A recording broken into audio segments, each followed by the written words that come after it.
Good afternoon. My name is Abigail Miller, and I am a school nurse here at Green Street School. And I brought you together today to discuss resilience, specifically in the population that we have here, elementary students.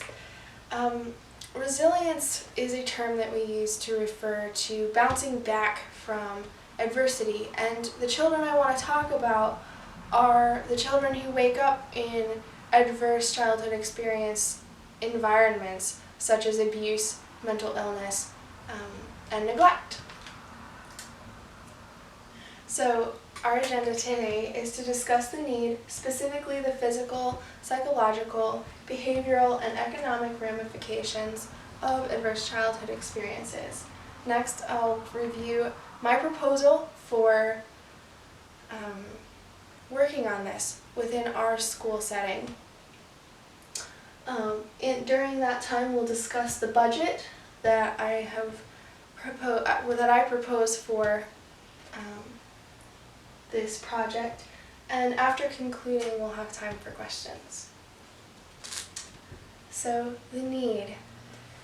Currently, 75 of the 300 students enrolled in Green Street School are estimated by the CDC to be victims of ACE.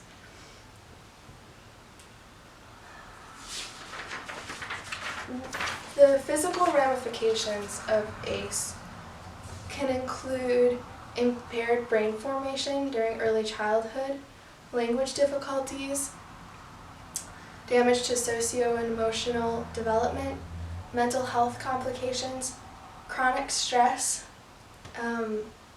This can lead to hyperactivity and sleep disturbances. Abuse increases the risk of fatal head trauma in children and leads to deficiency in visual acuity, motor skills, and cognition.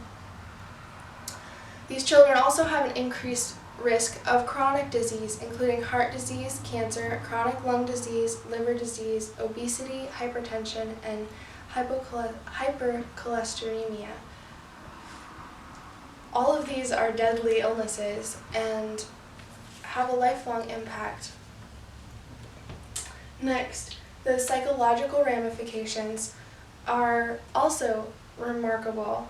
In addition to hyperactivity and verbal delays, children who experience abuse have an increased risk of diagnosable mental illness before the age of 21. The CDC reports 80% of young adults with abuse history met diagnostic requirements for at least one psychiatric disorder. These include depression, anxiety, eating disorders, and suicidality. Also, each trauma increases the risk for PTSD, conduct disorders, and attention and memory difficulties. The behavioral ramifications can include an increased risk for smoking, alcoholism, drug abuse, and high-risk sexual behaviors. These children are twice as likely to participate in illicit drug use in middle adulthood and are 25% more likely to experience delinquency, teen pregnancy, and low academic achievement. Unfortunately, because adverse childhood experiences are how we're trained to see the world when we are victims of such, it's cyclical. It goes in a circle, and the abused continue the abuse cycle, and that's seen in the behavioral ramifications as well. And finally, the economic ramifications of adverse childhood experiences. Specifically, the mental health costs are substantial. It's unbelievable how much we spend on mental health care. But over the lifetime of one child who is a victim of an adverse childhood experience, we spend, as the United States, $83.5 billion on productivity loss, $25 billion on health care, $4.4 billion on child welfare, $3.9 billion on criminal justice over the lifetime of this child. And that's just a single child. The average cost of a single child is $124 billion. And that is, even though it's sad that we have to consider this, if for no other reason than financial gain, it's worthy to consider this component of our population. This is a greater total financial burden than stroke or diabetes. So what are we going to do about it? The CDC gives us a roadmap for how to address the challenges we face in a school for elementary age children with adverse childhood experiences. The first step is defining the problem, which is what I just did for you. It's explaining what is going on. Is this a problem? And second, we gather data within our community. So my project includes educating us as a staff and then administering an assessment survey of our community, of our students here, and of the parents to increase our understanding of the population that we're dealing with here. Then we're going to implement support to families, whether that is removing children from abusive homes or simply getting them access to food and safe drinking water. And then finally, at the end of the school year, the plan is to do an evaluation survey among staff and students and families to see if this project has been useful for them and if there are ways that they believe we could improve. So, how does it work? So, we're going to assess the specific community needs, respond to those needs, and then evaluate the reaction. That is something that includes all of us. So, what tools are we going to use? First, we're going to use the students.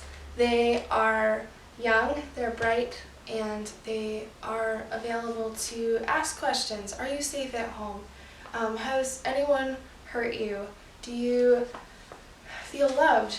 Do you eat every day? Simple things that we can ask. We're going to use a survey. This survey is the one that the CDC recommends and has used for previous studies. It's been very useful in identifying the number of students and specifically the ACE score, the number of adverse childhood experiences that each child is currently living with. And then last, that's us, the staff. Knowing how to step in, how to recognize children who are in adverse childhood who are undergoing these adverse childhood experiences and responding to their hyperactivity or their sleep disturbance or their inability to focus in class from a place of, are you hungry? Are you safe? Are you hurt? And be able to share some connection with our students instead of assuming that it's just simply a behavioral problem. So, our budget. Because this project does not require any additional staff, the budget does not include the cost of labor. So the initial ACE surveys are estimated to cost $130, and the evaluation and action plan are $90, $130 for the evaluation surveys, $200 for an ACE workshop, which would be more for education for the staff here and give us tools to respond in the case where a student confides in us something. And how to administer the surveys to parents and students. $5,000 would be allotted for responding to what we learned from the surveys. if that's a family needs more food, if a family needs clean water, if there's an additional cost to take care of these children in a safe way, we're allotting $50 to $100 per family, and that leads us to a total of $5,550 for this project.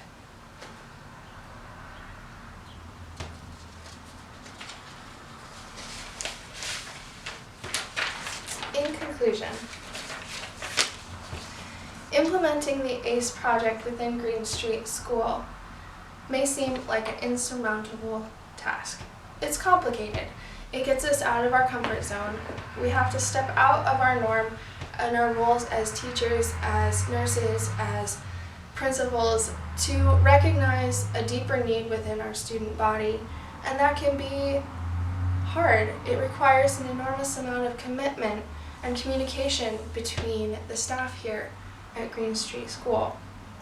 It's exciting to think of the improvements and ways to implement them in our school to better the lives of our students and faculty. It's the goal of Green Street School to work together as a team to ensure the best outcomes for the students and families within our system. Any questions? Thank you so much.